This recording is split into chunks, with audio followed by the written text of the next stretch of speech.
Hello, and welcome to the Physical Therapy Owners Club podcast. I'm your host, Nathan Shields, and I got multi-time guest Dee Bills, owner of Front Office Guru, joining me again today. Dee, it's good to see you again. How are you?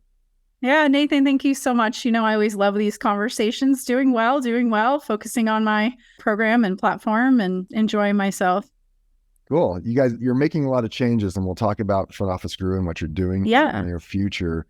But I love having you come on because you're the one person that I can talk to that is like immersed in the front desk.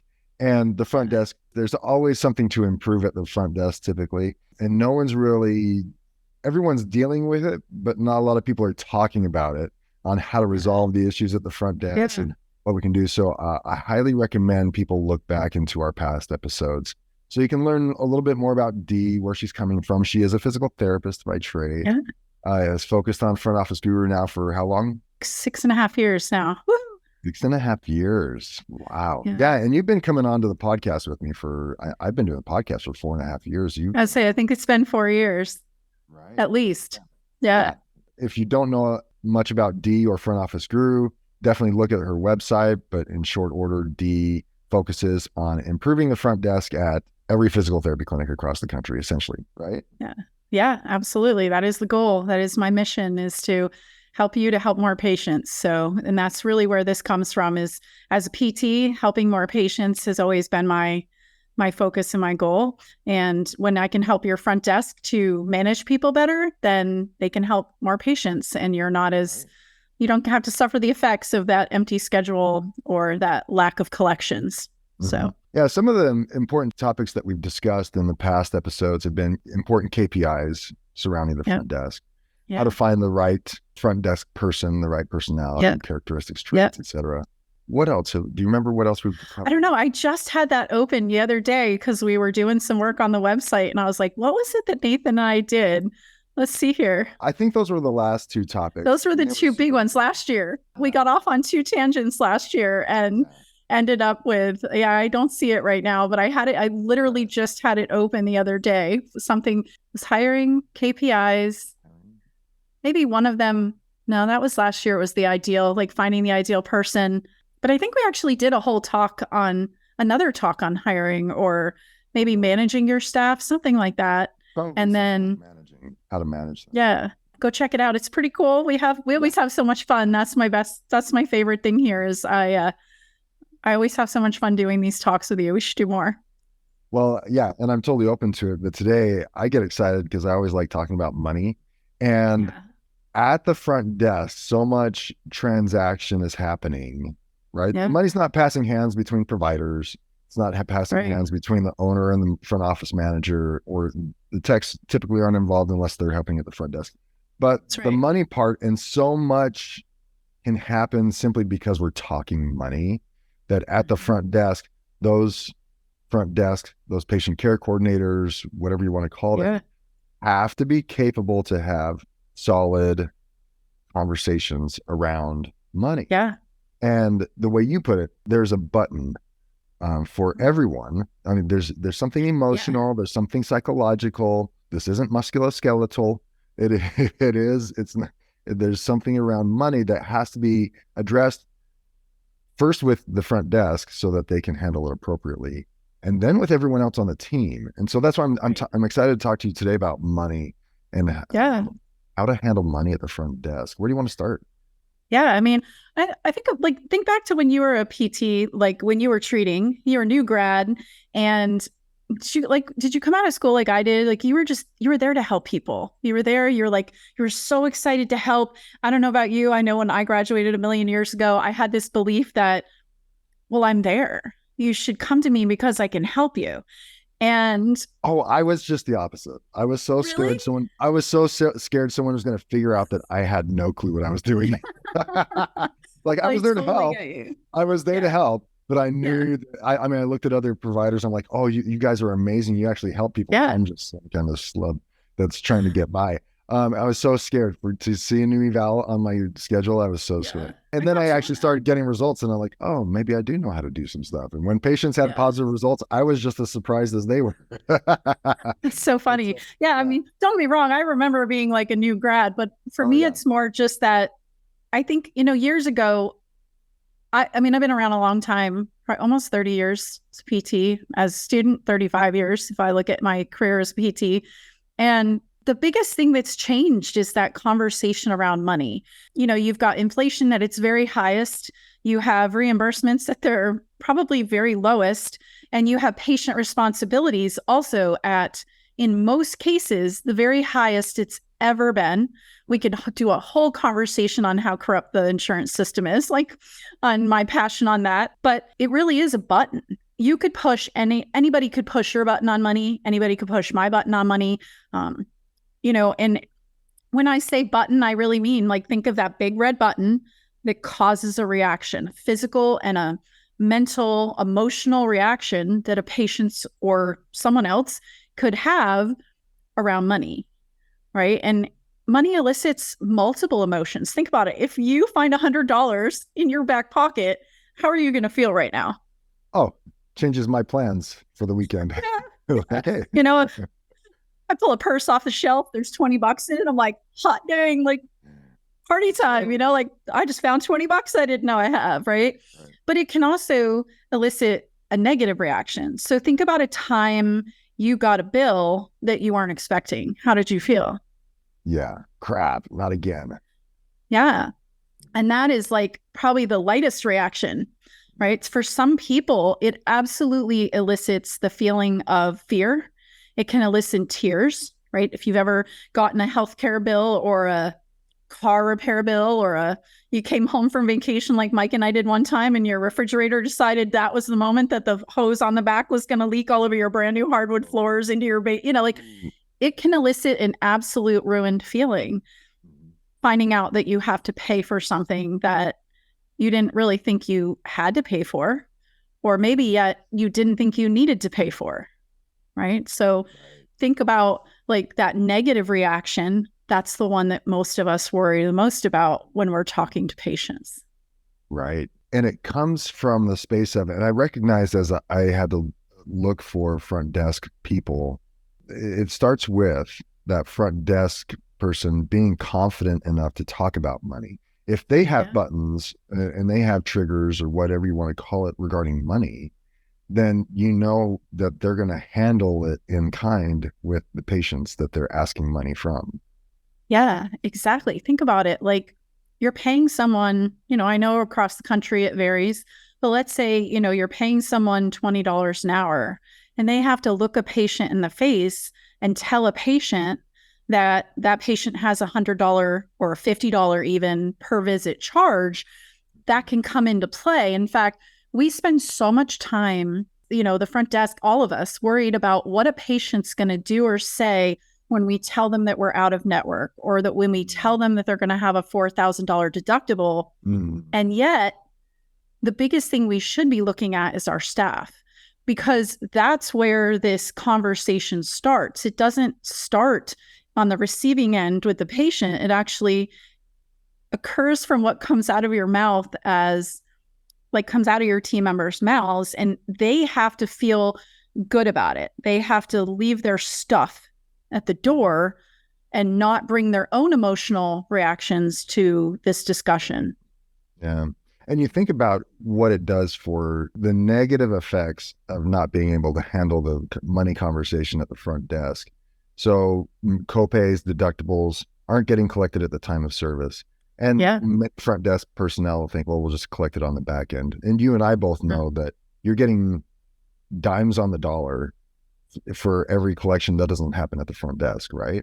Yeah. And it gets worse over time as that goes on. And so it not only affects the front desk, it also affects the providers because they've got a button themselves about, oh, if you're like me in that new grad, I don't know if I'm worth the $50 copay each visit. Honestly, could see myself questioning that as a young therapist. And thus, I'm going to change my plan of care. And so you can't afford it. I'm going to go one time a week instead of 3 times a week with your plan of care. Well, Yeah. we all know that one time a week physical therapy does not create significant changes in most people's lives musculoskeletally. Yeah. So it changes plans of care, which then negatively affects the patient.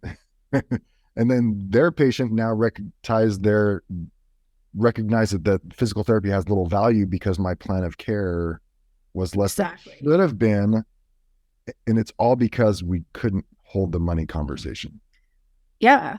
I mean, it literally, there's a huge impact on the ability to handle money as a staff member, right? As owners, you have to believe that your practice can be, as owners, we have to have a really strong belief and comfort around the topic of money. What are we worth, right? And it doesn't matter if you're in network or out of network, cash pay, whatever.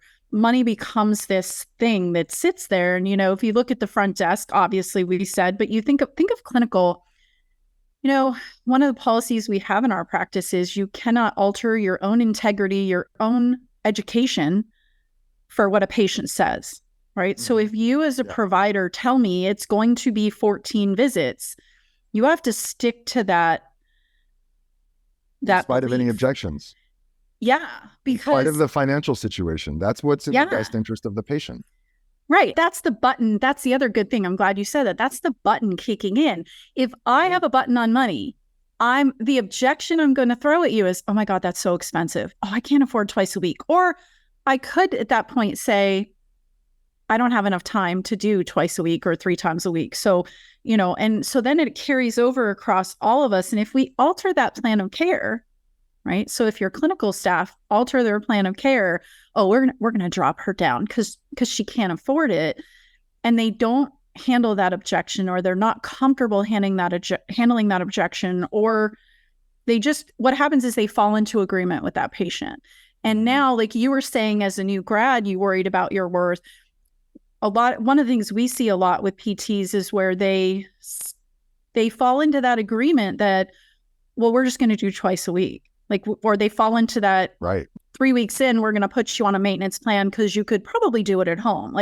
So they start to agree with a home exercise program, and that's where we get muddied as to what we do as providers. Can I go so far as to say, and I got this from Sean Kirk. He said, if overtreating is unethical, and the plan of care should be 14 visits or 3 times a week, and because of financial objections, you cut it down to 1 time per week, that is equally unethical. Absolutely. If the best results are going to come from 3 times a week or 14 visits, and you sacrifice that because of money, you are practicing unethically because you are going against the best, what am I trying to say? Best practices or whatever they use now. Yeah. Right? Yep. That's what's in the best interest of the patient, is to see them at that. Your job is not to say, well, I can do it in 14 visits. It's not to negotiate. You're not there to negotiate. Oh, well, at 14 visits, maybe I was a little bit too high. If I could, maybe I'd get you in 8 visits. Well, what is it? Is it 8 visits or 14 visits? Yeah. And if you sacrifice the patient's capabilities to improve and get maximal results by treating less, it's an unethical decision that you're making. Yeah, and it devalues us as providers. It makes it creates confusion, right? You've got this patient that you told 14 visits or 16 visits or whatever it's going to be, and then you start to allow them to barter with you. Look, we're not in a bartering system. I went to school to be a master of my craft. The minute I allow a patient to tell me what they're going to do, I've pretty much sacrificed my own integrity, my own business or work ethic, and by the way, I will be the one that suffers the effect of it, not, the patient, obviously, that's quite obvious, but I will suffer the effects of that. Added to that. Yeah.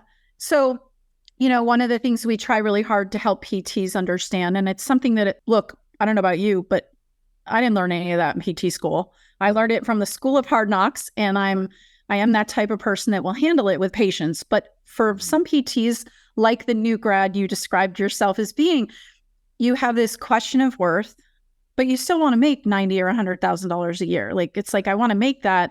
Right. But the PT has to understand their contribution to that. But they have to feel comfortable saying to a patient, no, this is what it is. Because here's another part of that. Let's say I'm evaluating you and I tell you it's going to be 14 visits and you're like, is there any way we could, like, I don't think I could I can't afford that many. There's just no way. And I say to you, well, I hear this a lot in practices. What if we just start with 6? So as the provider, I barter with you and I'm like, what if we start with 6 visits? We get you to a point and then we continue on. Okay. As a patient, how many visits did you just hear this is going to take? This is going to take 6 visits. It's going to take 6 visits. So now we get to visit 5 or visit 6. And by the way, what happens around visit 5 or 6? What goes away? Some of their pain. Yeah, right. Yeah. So as pain's going away, what is this patient thinking? Oh, my pain went away. I'm done. Yeah. You said 6 visits. I'm done, right? Yeah, I'm almost at 6 visits. My pain has gone away, and it does predominantly go away between visit 5 and 6 for most orthopedic patients. And now you've got this patient who you bartered for 6, even though you said 14. They forgot about 14 because they only scheduled 6. Now they're thinking, and their pain's going away, so they don't necessarily care. They're kind of like, the patient gets into this conundrum, and now it doesn't matter if it's your front desk that has to have this conversation or the clinical or both. The objections just go through the roof. No, man, my pains went away. I can do all these exercises at home. I mean, I'll keep stretching and I'll keep exercising. I'll get that range of motion back. I know it. Yeah. And I know what to do next. Maybe you just give me the next few exercise progressions and we should be good, right? Right. And so you have a PT who didn't handle the objections up front that actually sets themselves up down the road to have more objections actually to handle, instead of just saying to you, hey, there is a psychological part to that evaluation. You do have to show this patient that it's not just evaluating a patient and telling, there's so much behind that, right? You can't just evaluate you. And we're using the number 14, but only for example purposes. Right. You're not picking the number 14 out of midair. You're just like, let me pick a number between 12 and 16. Right. 14's right in the middle. Right. No, you have to show there's a reasoning behind it, and that's where you come up with your whiteboard or your knowledge or your pictures and explain your patient goals. Right, the patient has to have a reason to buy in. Patients don't care about range of motion, so like you as a PT evaluate me, and I'm only at 90 degrees of shoulder flexion, and you got to get me, where you got to get me, and I don't care. What I care about is I want to be able to pick up my grandchild, or I want to be able to go play lacrosse with my son outside and get that shoulder back, because the only way my kid talks to me is at 15, right? I know you probably have teenagers in your household. They hit that stage where they just stop talking. So you have to a PT has to find a reality point. So, but if they don't, now they got to talk about money. And dude, yeah. They've got their own objections on money. Maybe they think they're not making enough. Maybe they think, oh my God. So I'll tell you, I have a $4,000 deductible, and this year Anthem decided to, same plan, add a 30% coinsurance to that plan and raise our rates.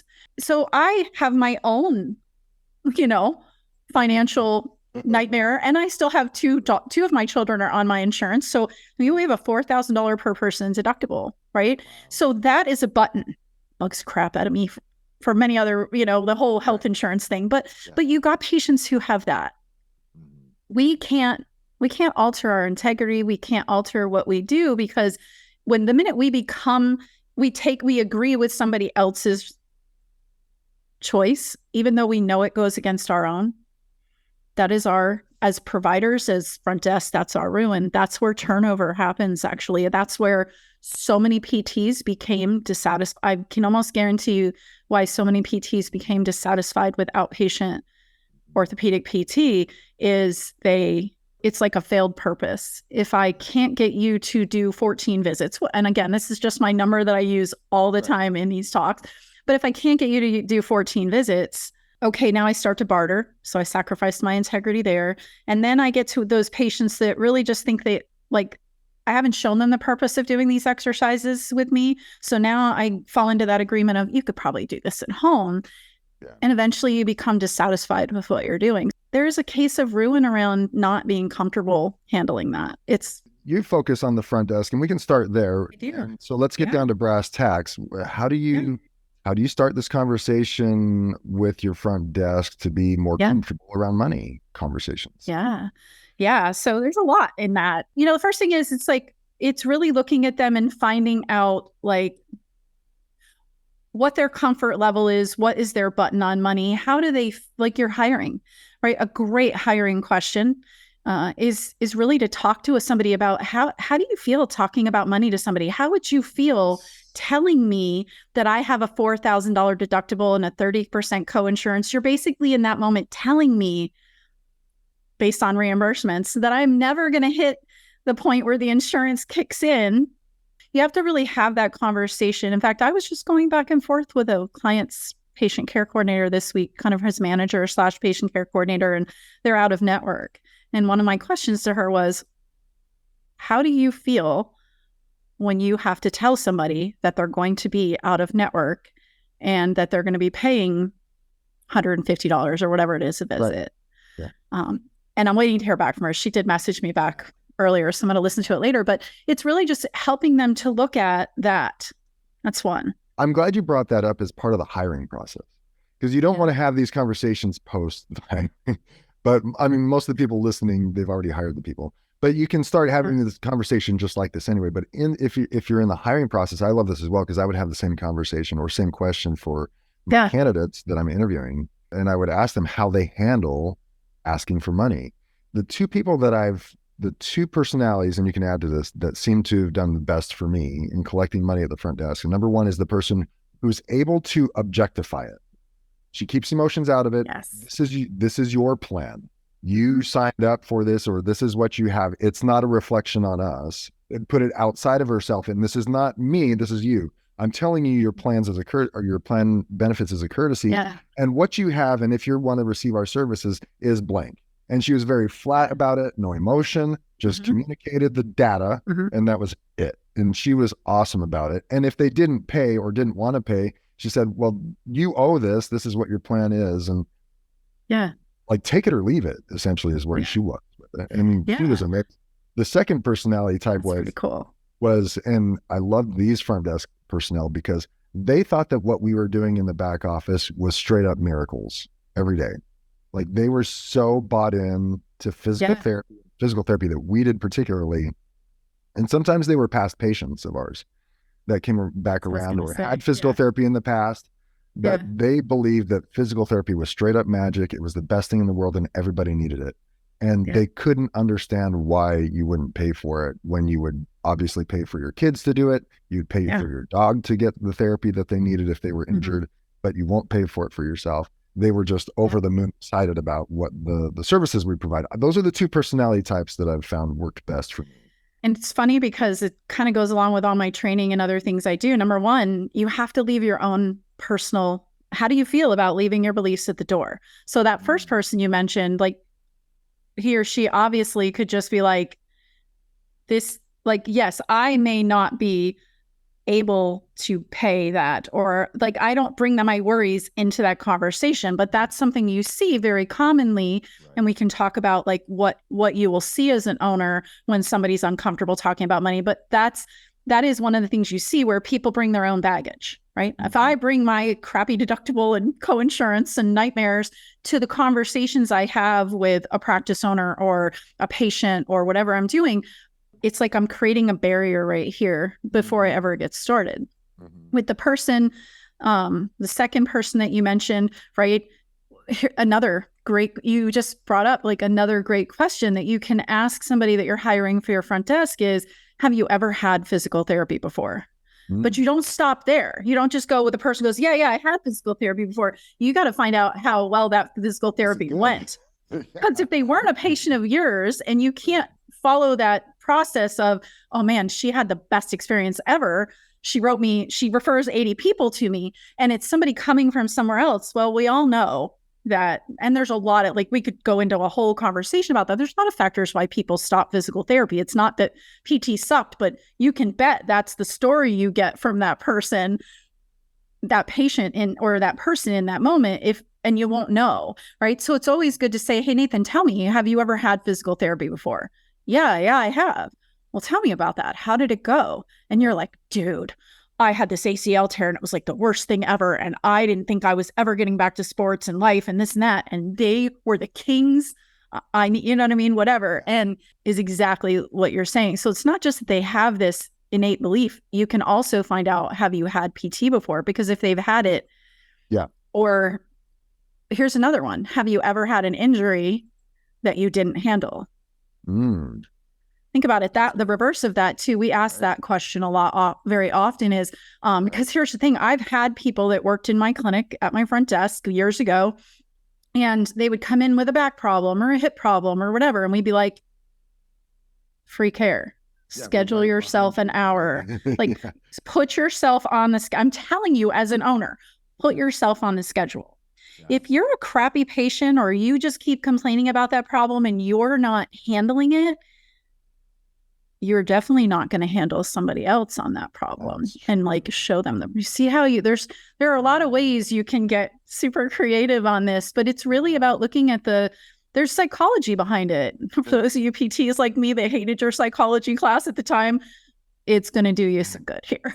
If someone at the front desk can't handle the money conversation well, collect the copays and co-insurances when they're supposed to, collect the deductibles up front, and have the conversations without giving in on the plan of cares based on financial issues that arise. If they can't have that conversation but do a lot of other things well, would you let them go?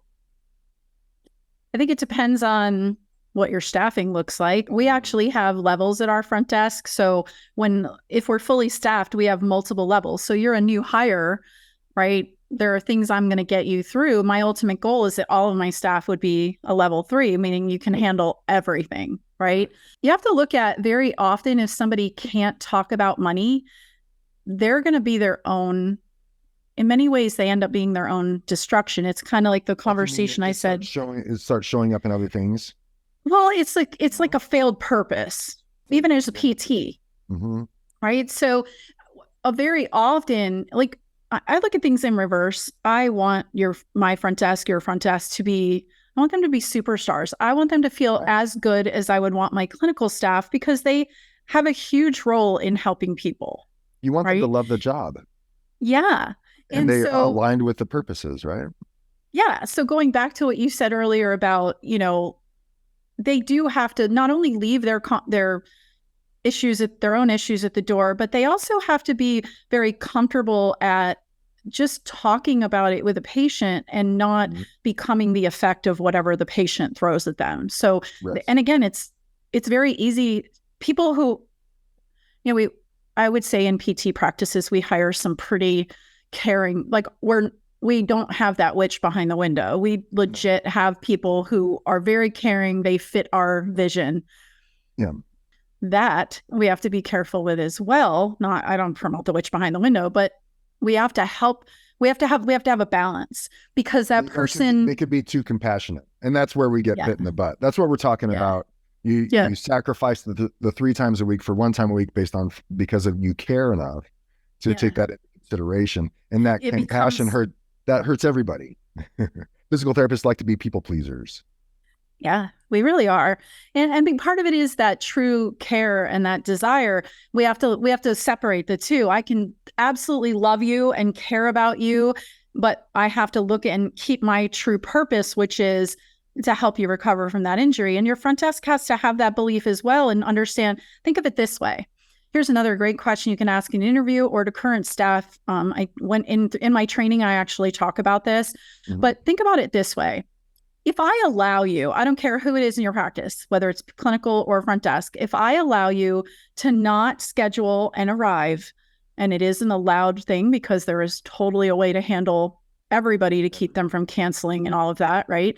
But if I allow you to do that, right, I'm giving that up to you, right? You stop seeing that the value of PT, but also it's kind of it almost becomes a fail because I know I'm supposed to schedule you 3 times a week. Yeah.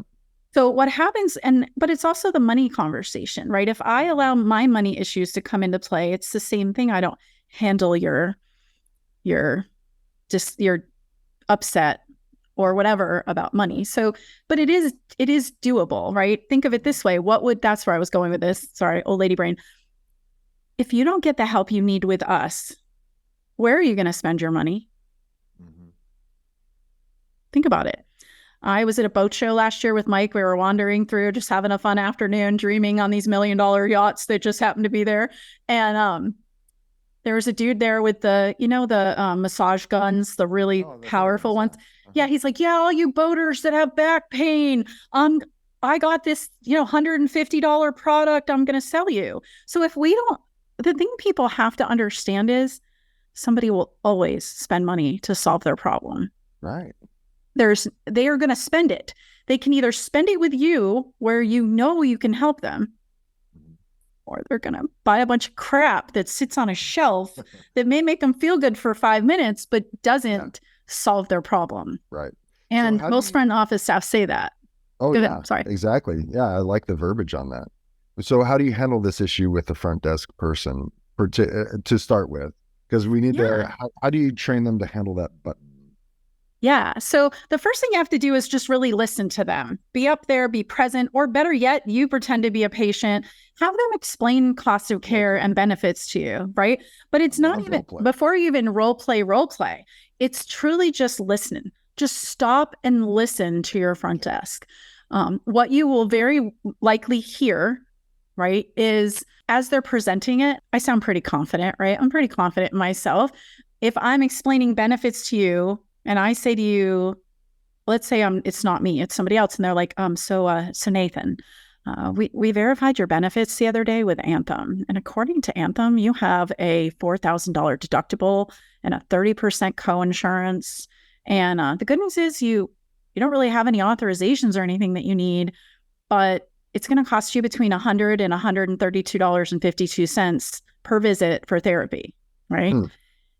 And here's the other thing. A lot of people don't know the difference between deductibles, coinsurances. Like that's just all, if I'm me coming to you, just tell me what I got to pay. I don't know. Yeah. I know what the verbiage is now, but I think most patients, that they don't know what the coinsurance means. Yeah, true. How that affects them and that kind of stuff. So I love what you're saying, that if the front desk doesn't know how to explain the difference between the deductible, coinsurance, and copay. That's one. Effectively, like you're being confident about.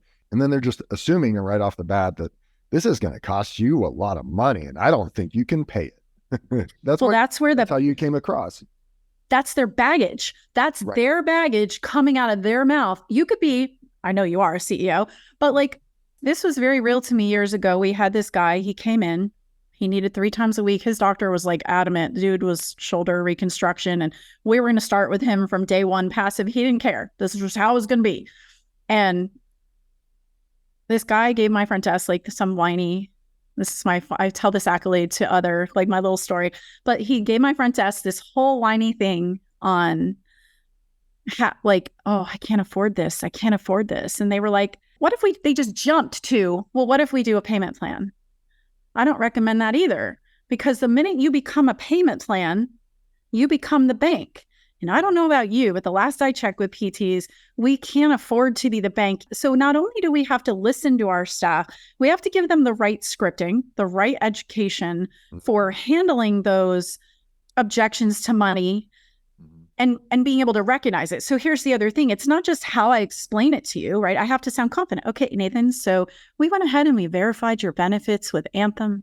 According to Anthem, you have $4,000 deductible. Now, the good news is you've met $1,000.52. And according to Anthem, you don't have any authorization required. So we'll be able to treat you for this problem and get you the care you need. Now, I do want to just let you know that we will be collecting at the time of service. And we'll be collecting somewhere between $100 and $132.50. And it'll be based on the plan of care your provider creates and what they do with you during that visit to help you in your problem, right? So difference between which is very common, and a confident. Now I'm going fast only because of time, but it needs to be a good relationship and they need to sound confident. I didn't give you a problem there. Kind of like your first employee, I smiled. It wasn't a problem. It was kind of a little bit of a party, but not in an obnoxious way. Yeah. And I gave you the data. Now, I can't stop there. even though I was confident, what could happen to you as a patient? Oh, there could be any range of reactions. Yeah. Right. So now your front desk has to learn what it means for money to be a button, not just for themselves. Okay, cool. I got these employees. They don't have a button on this. They have no problem talking about it and collecting it. Right. But now they have to be able to recognize when this patient in front of them is having a moment. Some people get really quiet when it comes to money. Some of us have a conversation and like they have to wander the waiting room for a minute and think it through.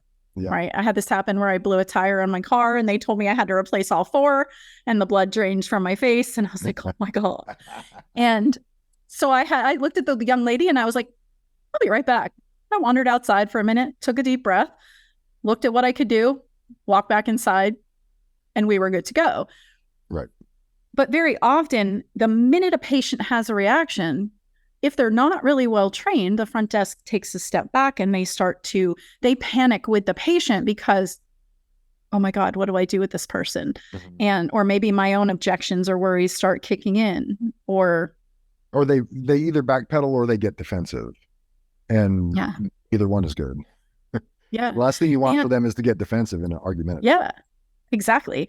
And so there has to be this happy medium. They have to know what to watch for and wait for. You cannot solve a problem. Think about a time you're in a panic. I don't care what it is, or a time you've stubbed your toe or burned your finger. What's your first reaction when that happens? Stub your toe. And then anger. Yeah. Does everybody in your household just rush to solve your problem right in that moment? Do you want them to? Teenage boys know them. Oh yeah, they're just sitting there texting, right? But okay. like you also, people don't want you don't want them to solve your problem. Let's say you burn your finger. You don't want somebody rushing to you and solving your problem. You need a moment to have a moment. Well, why do I say that? Well, guess what? That's what the patient's going through. So their staff have to know the symptoms. They have to know what to recognize. They have to know when and what to say next. It's not just like, oh, let me rush to offer you a payment plan, or that's what you got to pay. It's kind of, there's a happy medium there. And so that is part of sales is, the leading part of sales is the relationship building, which is another thing I teach is like how to develop that relationship so they are more on board with you. But then there's that big money objection. Okay, how do I recognize it? What do I do to handle it? What don't I do? Right? I never go, well, you have to pay. Or I never go, let me give you a payment plan right now, because as owners will tell you, like you said earlier, there's a very specific reason why when you bill on the back end, it takes so long to get paid. Right. You know what it is? What's that? Well, think about it. If you get billed a month after you finished care, what have you forgotten about? Oh, the value that you received. Yeah. So you get this bill and you might be happy with the clinic. Nobody's saying you're not, but you get this bill. What do you do with it? Pull out your drawer, you stuff it in it. You'll get to it when you have money. Right. You're not pressed to pay like you would be as you're seeing benefits, right? Mm-hmm. Now, let's say you're a patient who dropped out of care because you weren't happy for whatever reason. Very often it's just the patient's compliance that's the problem, but you dropped out of care. Yeah. Now what's your attitude when you get a bill? Now I get an $800 bill. I'm like, holy hell, I didn't even go. Yeah, you're like, forget them. And that bill takes forever if you get paid on it and it doesn't. We're not even talking about the people who are masters at getting out of collections and payments and stuff. We're not even talking about them. Yeah. So all of that stuff plays into how your front desk has to understand all of it. It's not just like, oh, collect money. They have to understand that they might have a reaction and to watch for it, and that they have to be comfortable watching for agreements they might fall into. And better yet, they have to know how to present the cost of care and be prepared to handle your objection with the right tools, so that, because that is not a think on your feet kind of thing, right? Is the average person, and this is owners and staff alike, does not think well on their feet when a person balks at the cost of something. And so I was just going to ask that the training that you provide, I'm sure helps. So because I know you have scripts and that kind of stuff on handling these kind of objections, but that training shouldn't be relegated to the front desk. There needs to be trainings and conversations like this with the providers, just like we talked about earlier, because they're going to see the same objections, right? And many times you've experienced this as well. The front desk just gets all the blowback from the financial conversation. And when they come back and see us, they're like, hey, what's happening? It's a party, right? And it's like nothing happened at the front desk. And so they get crapped on all the time, especially because they have to deal with things. But I can see at that initial evaluation, and maybe even into it a little bit, if they have large copays, deductibles, there's going to be a point at which they say, hey, this is going to cost me a lot of money. What can we do? And so your training would be important in that situation, not just for the front desk, but also for the providers, because they need verbiage, they need practice. This doesn't come naturally. It's one thing to be completely objective and emotionless when you're presenting your kind of care, but you care and you want to help. And when it's, and the immediate fear is, if I don't give in, I'm going to lose the patient and they'll go somewhere else. And so the knee-jerk reaction is, well, I'll take it in short so I can keep the patient. Yeah. Well, and think about it. I just lost my earring. That's so awkward. Like in the middle of a call and like my one earring went flying out. Take them all off. We'll get them over with. We're getting that deep into this today that it got that serious. So, both sides need that training. Clinically, we have to, it's one thing I learned in the School of Hard Knocks as a clinician. It was a blow to me for every patient I ever lost, right? Lost and not died, but like lost. Like when they didn't want to come back to me, it would be a blow. And I had to learn very quickly that it is about value, right? Your front desk is super important to your practice because they're the ones that create the initial value to get a patient to show up for an eval. Okay, cool. They got them to show up. Yeah, they got to handle that administrative task. They have to be skilled. They have to be able to identify. Here's another one. They have to be really good at identifying when a patient's going to drop out due to cost of care or whatever other value point we're talking about, because they need that the PT or OT's time to really sit down with that patient. But the clinicians have to be, your treatment can't be, oh, let me just provide this care and tell you these exercises. Every treatment, your PTs have to be focused on every treatment being focused on value and so value really comes from patient goals, not, like I said earlier, nobody gives a crap about range of motion. They don't give a crap about motor control or strength or endurance. What they care about is, I don't care what, and I've worked with every avenue of PT practice at this point. They don't care about, they know their COP is going to be there forever. They want to know, can I walk to the bathroom and make it there without dying or having to stop 84 times? Or in a PT's perspective, can I get back to playing a sport? Or on an ortho's perspective. Or task focused. Right. And so PTs have to learn that they have to learn what value really is to a patient. And value is not, let me tell you about this exercise. Value is tying this exercise to every goal you have it's not one visit. And I recognize that providers have to reiterate that each time they come in. Oh, yes. Remember when we started, you couldn't do that before. Now you do this because the patients have short-term memory loss. I see sometimes, and you have to remind them, when you came in, you couldn't feel that. Or when you came in, your pain was 8 out of 10. Now you're telling me it's 2 out of 10, 50% of the time. That's a huge jump. And it's only happened since we started therapy, right? And so you do have to show that to them on occasion, not only provide the value, but then you also have to speak to the value every visit. Like all the time. If you want to keep them through a plan of care, your front desk has to manage them, right? You do need to get paid for that, but you have to bring it back to every single time. Like, hey, do you remember, Nathan, when you told me that you wanted to be able to play lacrosse with your son? Yeah. Cool. How's that going? Well, this weekend I got it back, but man, my shoulder's hurting today. Right now I have something to talk to you about that is related to, that's our agreement point. That's a sales point. So as much as I love working with the front desk, I mean, that is all I do all day long. It is all about helping them to develop relationships, not have that lightweight conversation with a patient, but really manage patients and get the patient to believe in them and trust them. The clinical side has a big role in that as well when it comes to money and might not want to, but they don't have to talk about money. In fact, PTs should never talk about money ever. Right. They should. As an owner, if you're treating a patient, leave it for your front desk, but train them well enough that they could handle whatever comes at them and not have to push it back on you as well. So I love that you stated that here at the end, because I agree.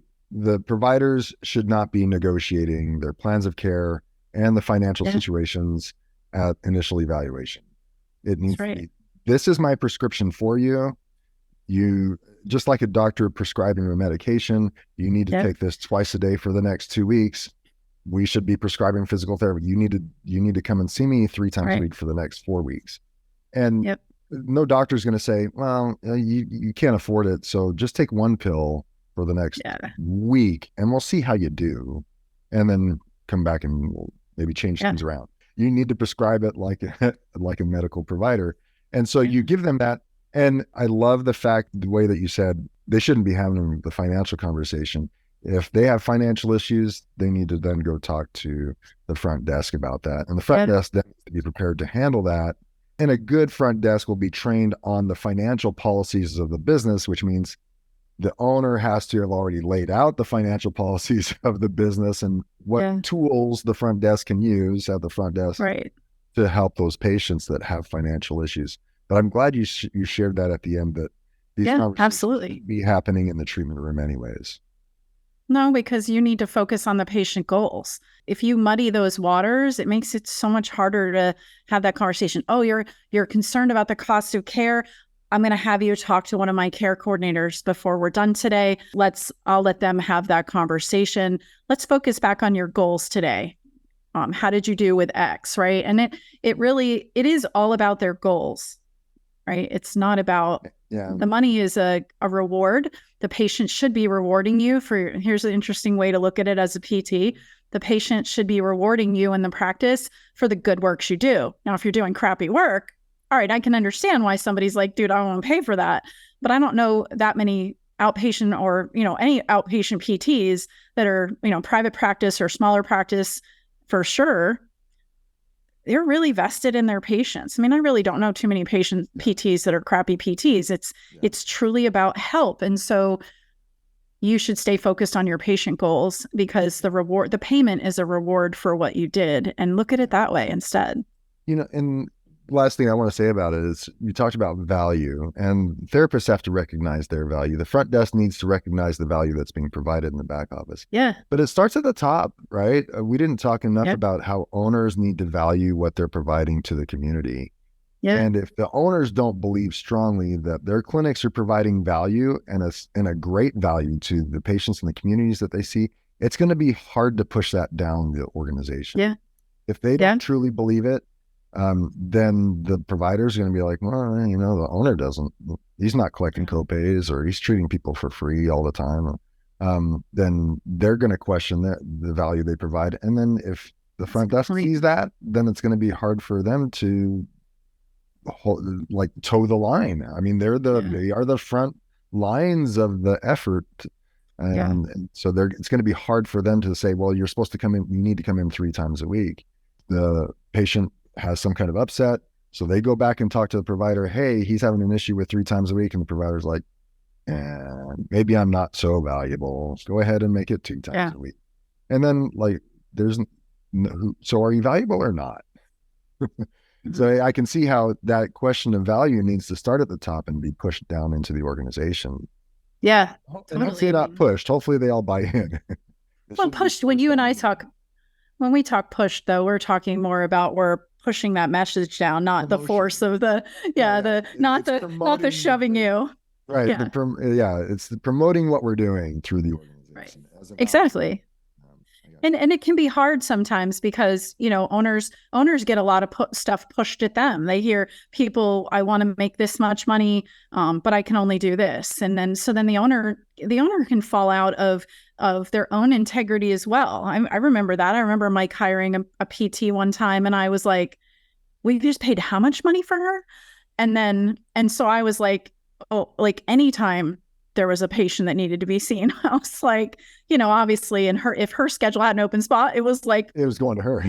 Right. There you go. But and again, it wasn't to be rude or disrespectful, but it was like, we all have had those moments, I'm sure, where we've fallen prey to the, oh my God, I need somebody so badly, I'll do whatever. And so, it does, like you said, it really does come from the top, and we have to, you and I, in a lot of our background training, we've learned that, the order of a business, like the only way a business is ordered is if it comes down from the top, right? It's right. The owner, the CEO, the president, whatever you call yourself, you have to be the one that establishes and holds that in. Now, that doesn't mean you can't hire coaches to help you to do that, but at the same time, it still comes from you. So if you're giving a mixed message, it doesn't, there's that as well. You end up with, problems that you don't want, or somebody handing you their problems. Right? Mm-hmm. So, yeah. Well, we could go on forever, but we can't. I know we could. You want to have the best conversations. We end up on these crazy tangents, even though we plan like at least an idea of what we're going to talk about. We still get on crazy tangents of like the best conversations. So thank you for that. I think we hit everything that we wanted to as well. So tell everybody a little bit about Front Office Guru, what you're doing. You can you do handle these things with the trainings that you provide to front office teams. How do they find you? What are you doing nowadays? Yeah, so Front Office Guru has shifted its model slightly to provide training across all different avenues for offices. I got started doing only one-on-one, but there's a lot of practices out there that want something where they can stick with even more consistency. They can use it team member to team member.